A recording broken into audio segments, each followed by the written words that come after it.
Acts 20:35. Remember that our Lord Jesus said, more blessings come from giving than from receiving. The other versions would say it is more blessed to give than to receive. More blessings in giving. And this means in giving things, help, in giving time, in giving love. Hindi lang limitado sa mga material na bagay ang ibig sabihin ng giving. More blessings in giving. Dear Lord, we ask for a simple message, one that will touch our hearts and move us to doing the right things in our daily lives. Kayo po ang mangaral, turuan niyo po kami, at sa sandaling ito pakalinisin upang maging tama at mainam na sisidlan ng iyong karunungan ang aming isip. Guide us, take us by the hand, lead us. In the name of Jesus, your Son, we pray with thanksgiving.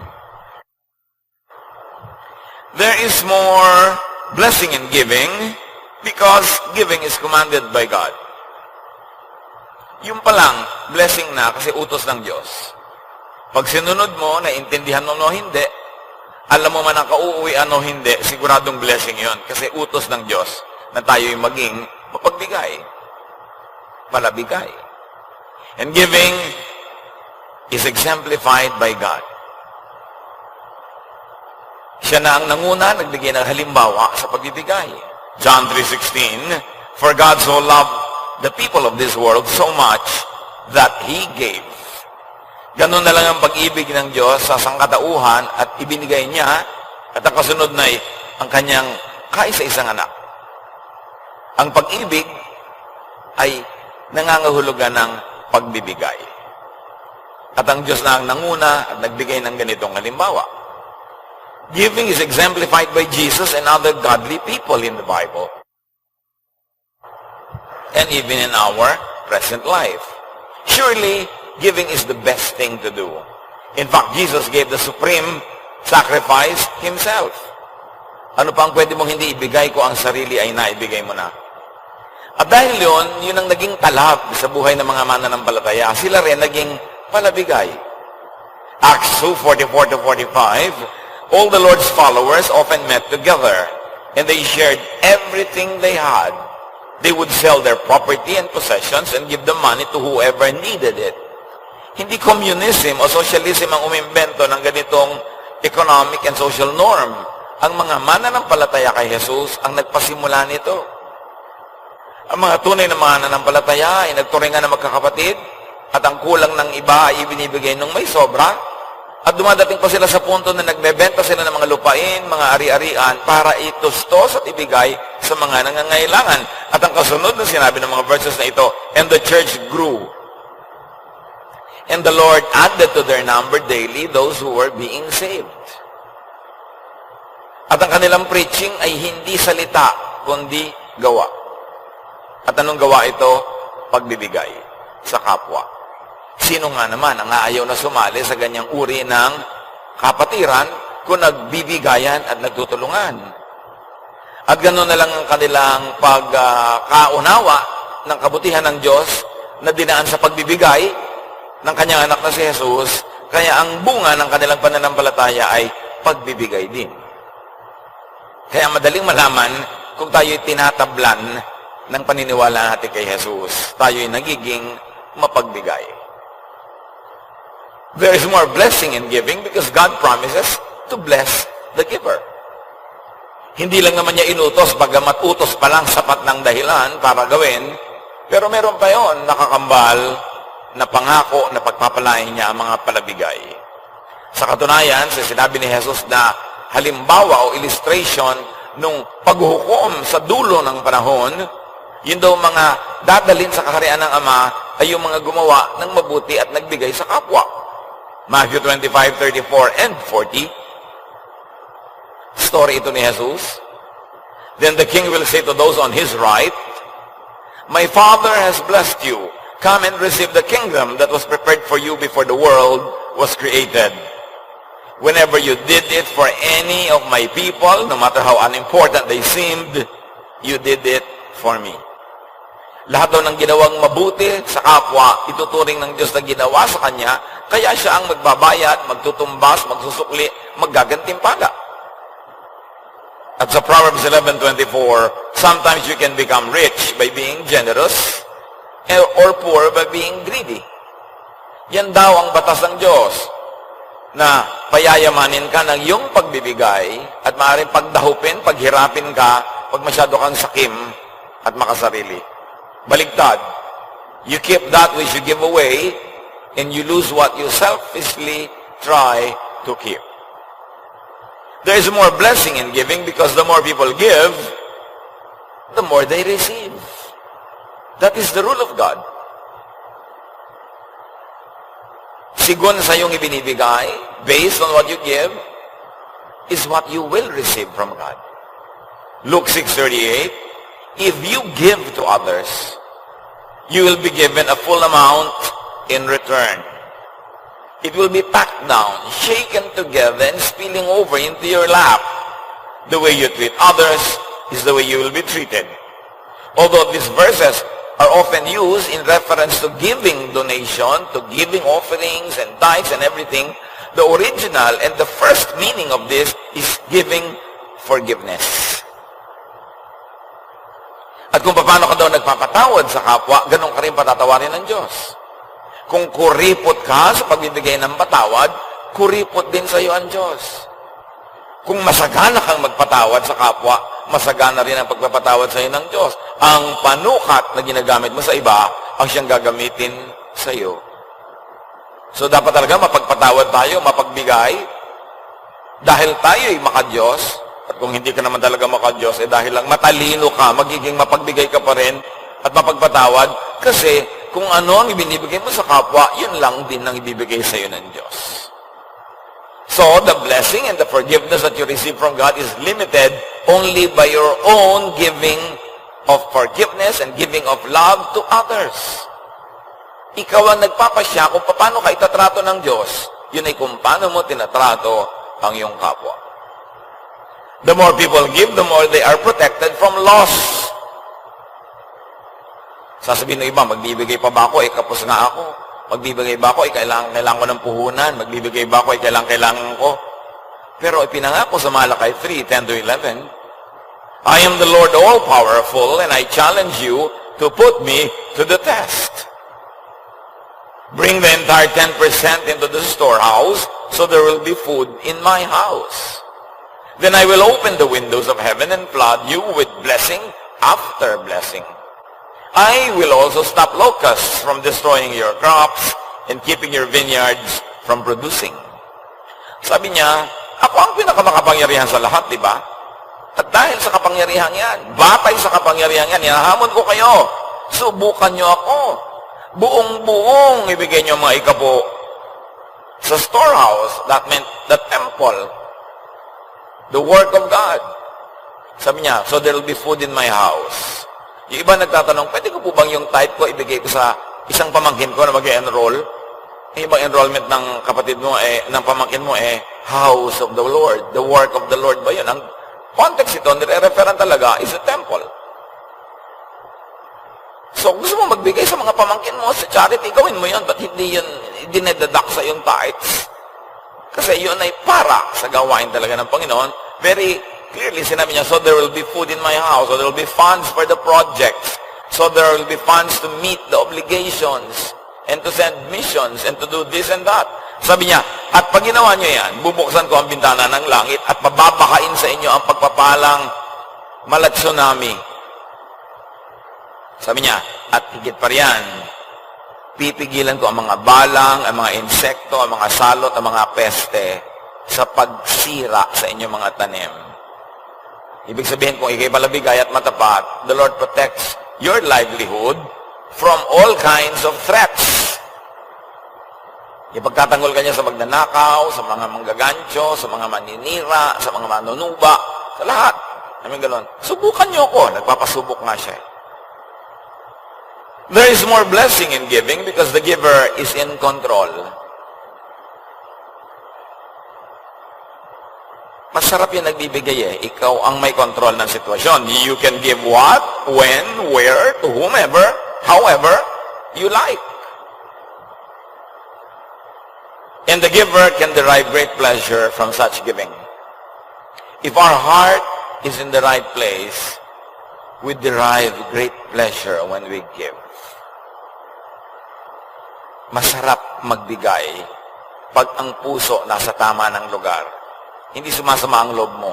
Lalo't ang binibigyan mo ay talagang karapat-dapat bigyan.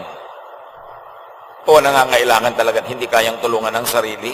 Pagtulong mo noon, tumataas ang espiritu mo. It is a source of great pleasure to give. At kung hindi pa tayo nakakarating sa ganong state of spirituality, sanayin natin ating sarili. Kasi baka napakalaking ligaya ang nawawala sa atin, hindi natin nalalasap kasi hindi tayo nagbibigay ng buong puso at buo sa loob. Proverbs 19:6, everyone tries to be friends of those who can help them. So this is one of the perks of being helpful. Everybody's friendly with you. Sabi mo, kasi may pinapakinabang lang naman. Kasi naman hindi friendly kasi walang pinapakinabang, mabuti na ang friendly. Kahit dahil lang may pinapakinabang sa'yo. Marami kang kasama, marami kang kaibigan. Natural, kasi palatulong ka eh. Pero kung ikay palahingi, baligtarin mo, palautang, iniiwasan ka na ng mga tao. Napakasakit naman sa damdamin yung alam mong iniiwasan ka. Binabaliwala ka na lang. Kasi nga wala kang ginawa kundi manghingi o mangutang. Proverbs 17:8, a bribe works miracles like a magic charm that brings good luck.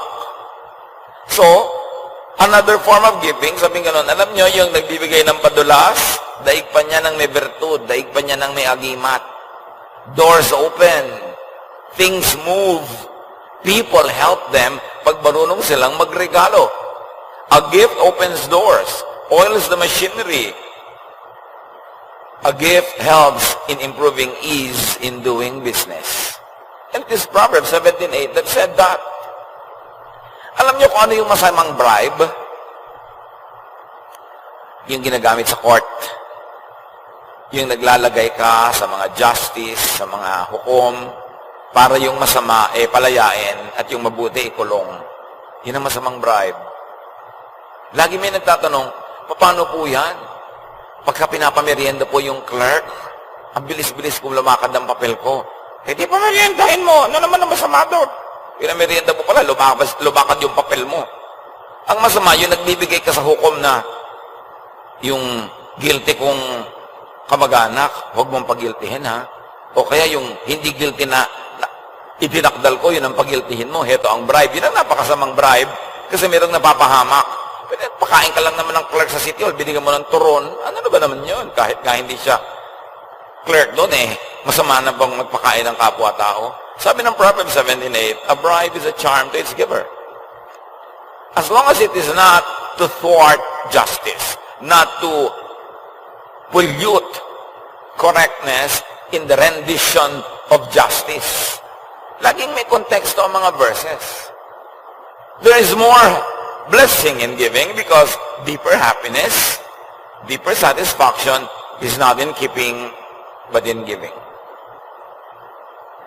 Parang pagka ikaw ay empacho na, yung ang dami-dami mong kinain, may indigestion ka na, the pleasure really is in making it go out of your system. It is in giving it up.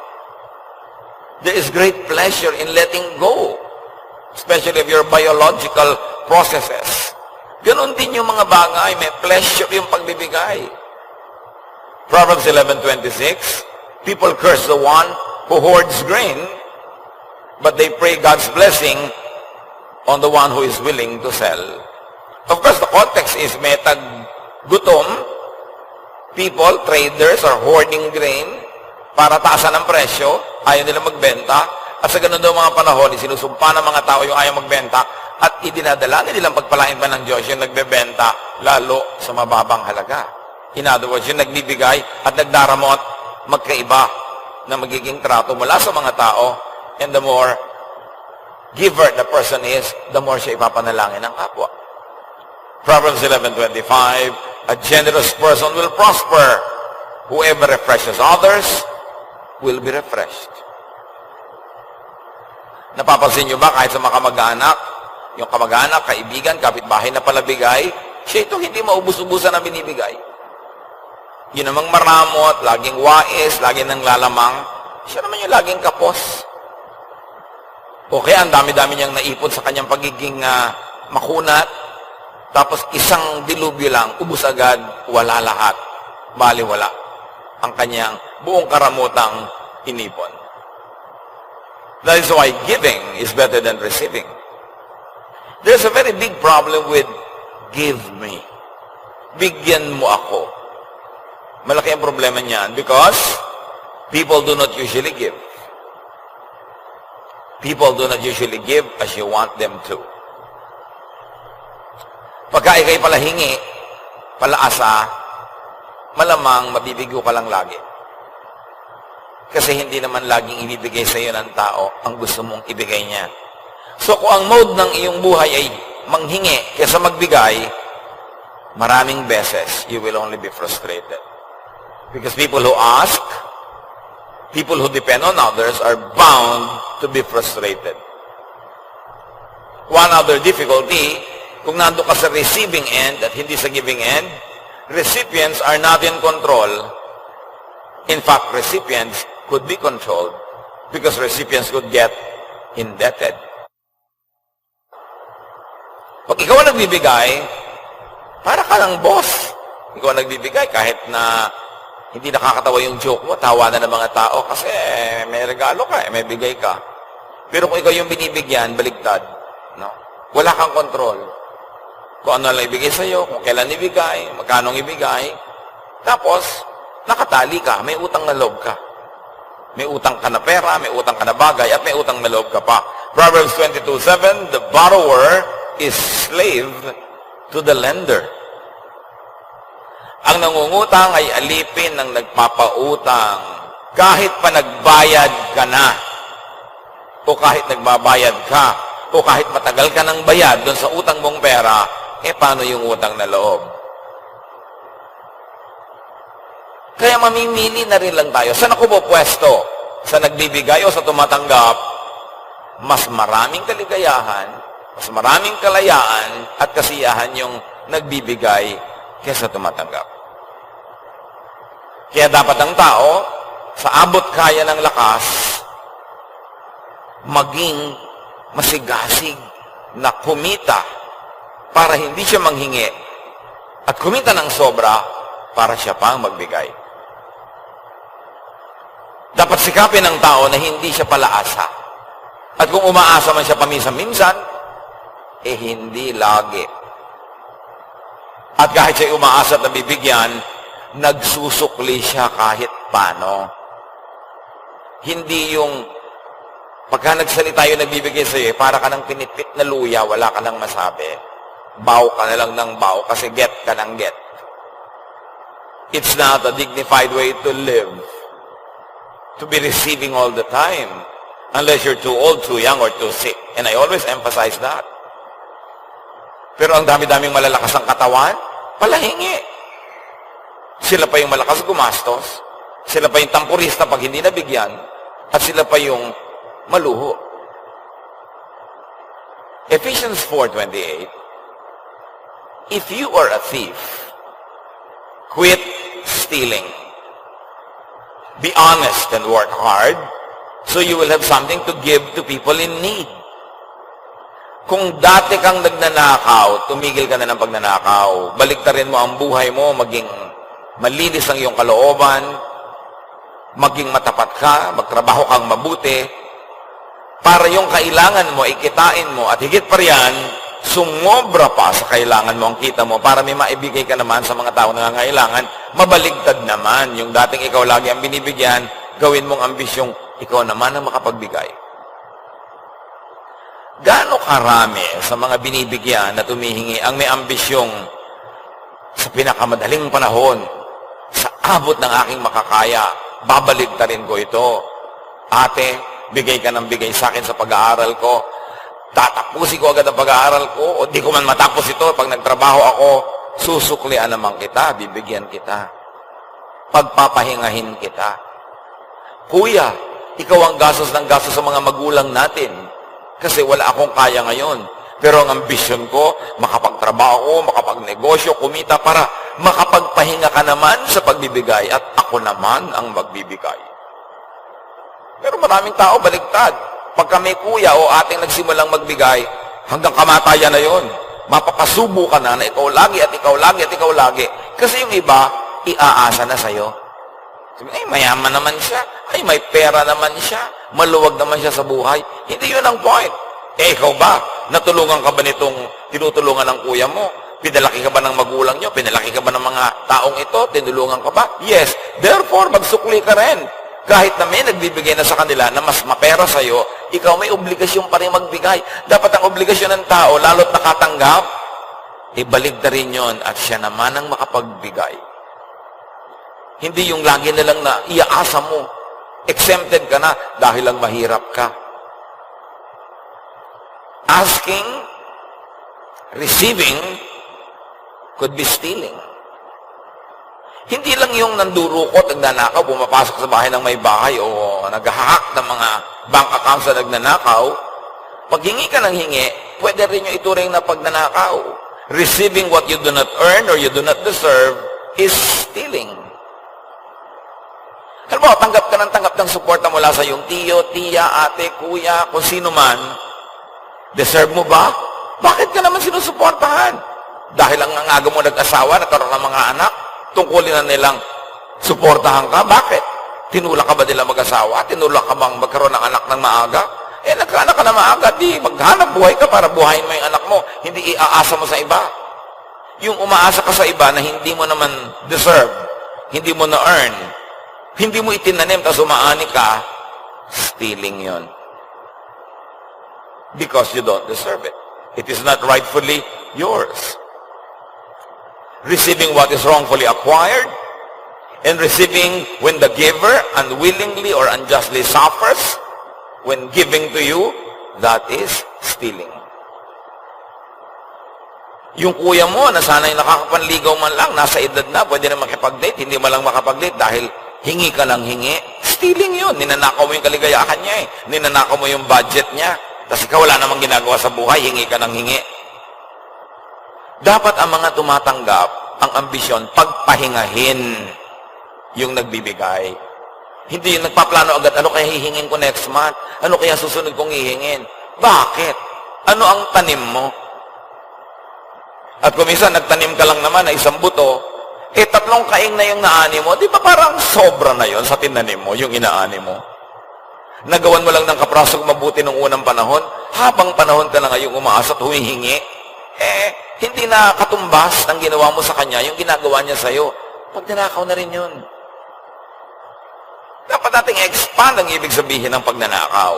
Yung hindi mo kinita, hindi mo deserve, tapos nagpupunta sa'yo, ninakaw yun. At sabi ng Ephesians 4:28, stop. Tigilan ng ganyang bagay.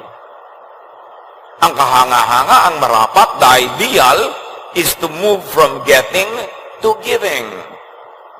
Baligtad rin. To move from asking to planting. May gastos ka next month, next year. Wala ka namang ginagawang trabaho, wala kang ini-invest, wala kang itinitinda o binibili at ninenegosyo. Saan mo inaasahan kukuhanin yung panggastos mo? Hihingin mo? Na naman, hindi yan ay tinuturo sa atin ng Diyos. Sabi nga ni Paul, if anyone does not work, he should not eat. So, ang sabi ng verses na binasa natin, stop stealing and asking and receiving. And be self-supporting, be self-sustaining. Make surplus income to be able to pay your debtor, to give to others, to reverse the poverty cycles that ruin your life. Baligta rin ang takbo ng buhay kung laging tumatanggap lang. If you were needy, if you were not needy now but could become needy, position yourself in the path of blessing. Pag may parada, alam mo kung saan dadaan yung parada, doon ka na naghihintay, doon ka nakatayo. Ganon din ang pagpapala, may dinadaanan nyo na ruta, dapat doon ka nakatayo para ka matamaan, maambunan ng grasya. Doon ka sa lugar na pwede kang umani. Saang lugar yon? Dito sa lugar na nagtatanim ka. Doon ka sa lugar na pwede kang tulungan, anong lugar yon? Yung tumutulong ka. Nagtatanim ka para mayanihin. Kasi ang hindi nagtanim, tapos umaani, ang tawag doon, magnanakaw. Plant good. Plant goodwill. Kung minsan, wala ka talagang magawa. Hindi panahon sa iyo na kumita ngayon, hindi uso sa iyo ang pera, hindi ka, kumbaga, dinadaanan ng maraming pagpapala ngayon. Pero pwede ka maging matulungin, maging mabait, mag-assist ka sa kapwa. Gamitin mo ang lakas na natitira sa iyong katawan para makabuti sa kanya, gumawa ng mabuti sa kanya, paglingkuran siya, para naman kung bigyan ka, deserve mo naman kahit paano. O kaya, maisipan man lang niya tuloy na bigyan ka. Do good. Yung paggawa ng mabuti, magandang tanim yan. Hindi naman lahat ng pamumuhunan, pera ilalagay mo sa negosyo Yung paggawa mo sa mabuti sa kapwa, puhunan din yun. Pwede din yun na magbunga. Give. And very importantly, do not ask needlessly. Huwag kang hihingi ng hindi mo talaga kailangan. Para kung dumating yung totoong kailangan at wala kang pangtustos, may mukha ka pang ipakita para manghingi. Hindi kayo maliit, malaking bagay, humihingi ka. Emergency at hindi emergency, humihingi ka.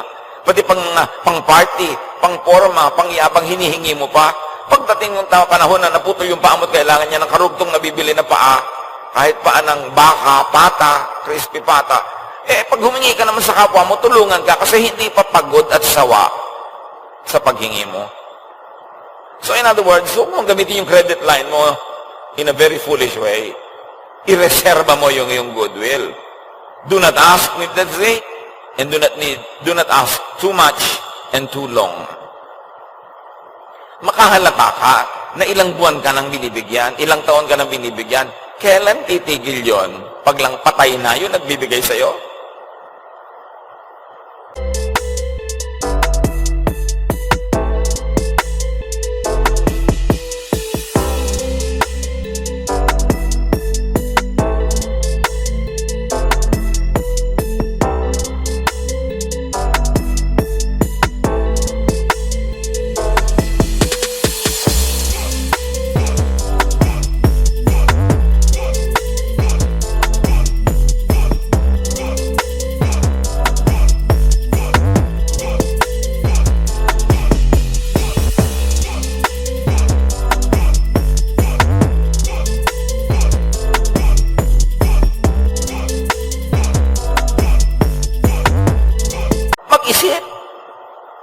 Hindi kung patuloy kang binibigyan, buong puso kang binibigyan, lalo sa mga Pilipino na kababayan natin.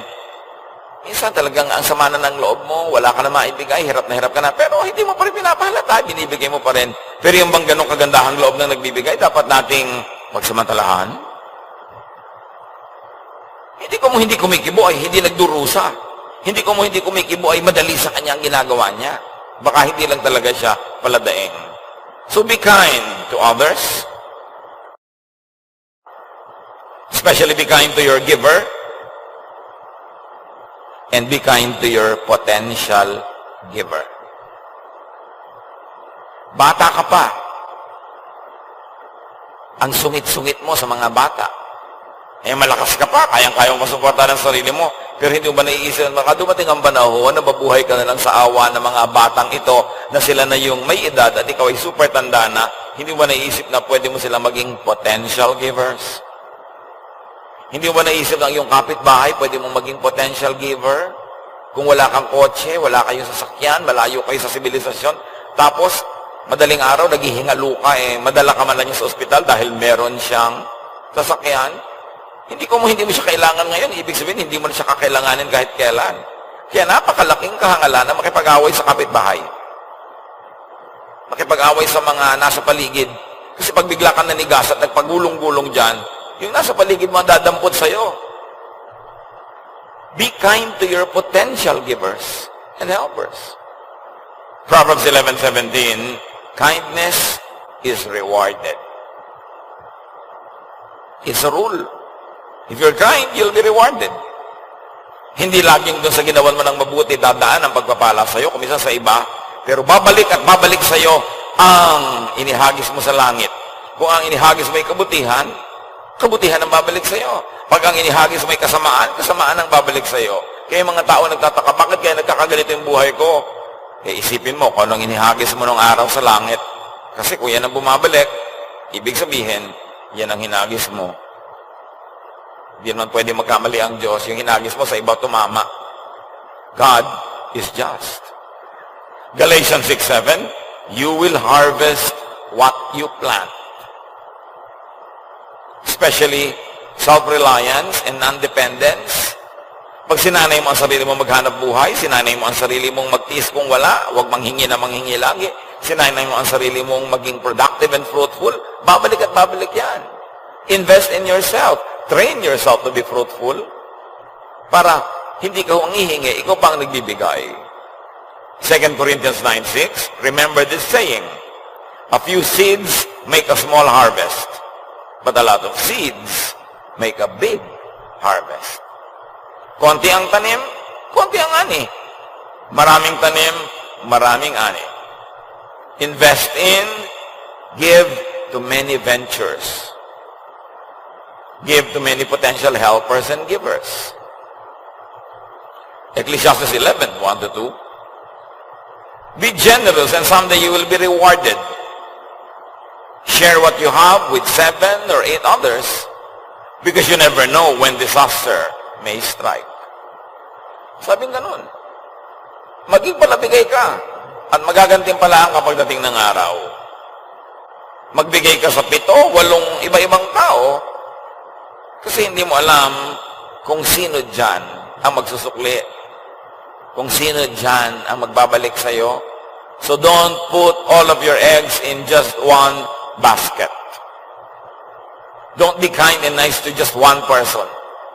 Paano kung pagdating ng araw, selfish pala siya? O nagkaroon siya ng asawang selfish, hindi, wala ka na.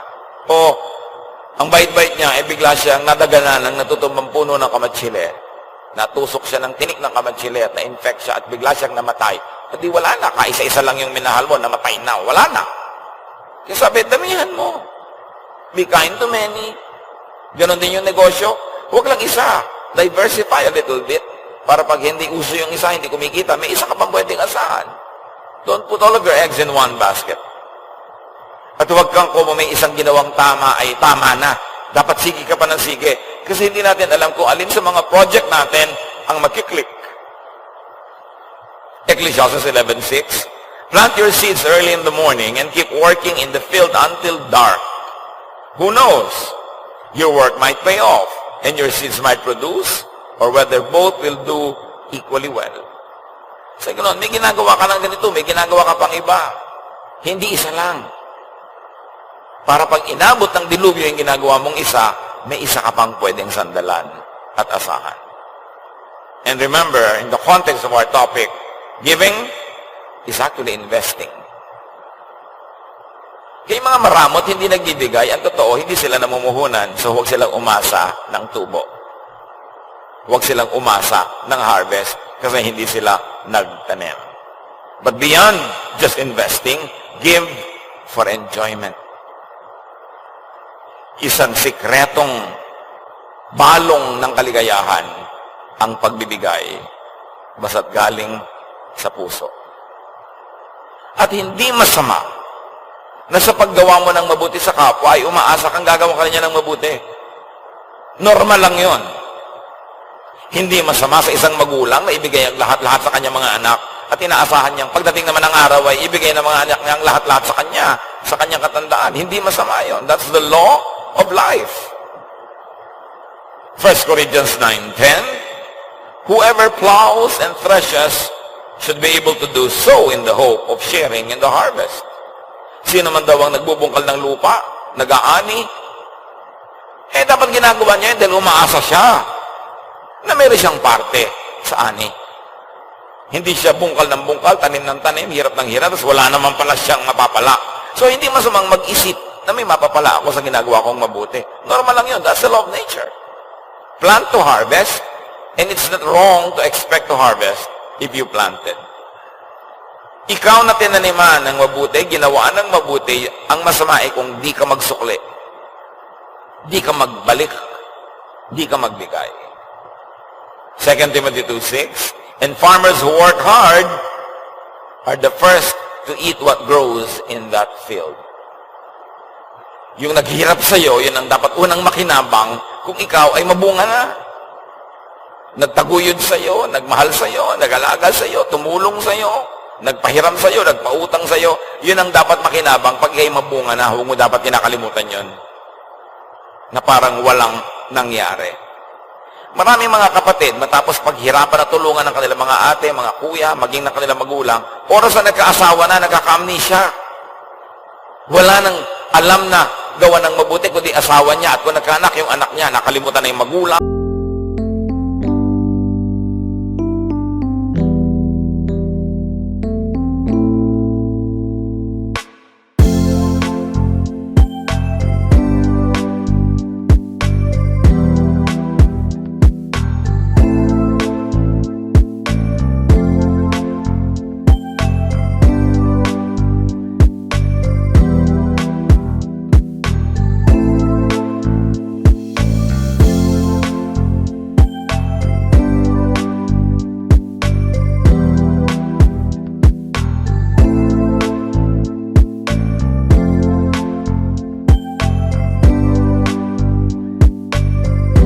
Nakalimutan ng mga tiyo, mga tiya, nakalimutan na yung ate at kuya, kasi ang mundo niya umikot na lang sa kanyang asawa at anak. No! Gawan mo ng mabuti ang iyong asawa at anak, pero huwag mong limutin ang lahat ng tumulong sa'yo. Kailangan kasama sila sa ani, kasi sila ay nagtanim.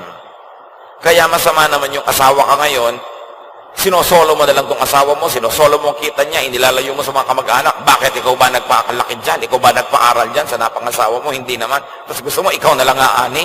Tanim mo ba yan? Dapat ang tao lumalagay sa lugar. Hindi mo ipinagdaramot yung asawa mo sa kanya mga kamag-anak. Hindi puro kamag-anak mo lang nakikinabang, yung kamag-anak ng asawa mo, puwera na. Lahat ng tumulong sa inyo, kaysa lalaki, kaysa babae, pare-pareho yung susuklian. Dahil lahat ng nagtanim, sabi ng Diyos, dapat umani. Receiving without giving back does not complete the cycle of receiving and giving. It does not complete the circle of life. So be grateful, be generous to those who helped you and who are still helping you. Beneficiary, give back to your benefactor. Recipient, give back to your giver. Give to others, even to those who have not given to you, so that you could start another cycle of planting and harvesting. Kung meron tayo dati pinapauso, yun yung pagiging mapagbigay, hindi pagiging maramot. Kasi kung minsan, pag naging madamot ka, yan ang kokopyahin ng lahat. Lahat madamot na. Pero pag may nagbigay, lahat naman nagbibigay din. Magpauso tayo kung ano yung mabuti, kung ano yung maganda. And those who are blessed should expedite becoming blessings themselves. Pagka ikaw ay tumatanggap, dalian mo yung panahon na matatapos ang pagtanggap mo para mabaliktad mo na ikaw naman na magbigay. Dapat goal natin yon. Ang aking pangarap ay tumigil umasa, tumigil humingi, kundi mabaliktad dito. Ako naman ang makapagbigay. Ako naman ang pwedeng asahan. That is the circle of a godly life. From receiving to giving. And that is what God would like to see happening in our lives. Panginoon, turuan niyo kami na i-apply ito sa aming buhay. Papaano mapapaluwag namin ang buhay ng lahat sa paligid sa pamamagitan ng magiging mapagbigay at hindi pala asa lamang. Balansehin namin, Panginoon, na sa bawat tinatanggap namin, meron din kaming ibinibigay. At dan sa gayon, maluwalhati kayo. And the laws that you have crafted, that you have created, that govern life, will be implemented. And this life will be in order. Abundant, happy, restful. Pag-isipan natin mga kapatid ang mga bagay na ito at higit sa Diyos ang kakayahan na ito'y mailapat sa ating pang-araw-araw na buhay. Lord, as your people ponder this wisdom, let your voice be heard. Teach us how to make it personal, how to apply it in our daily life.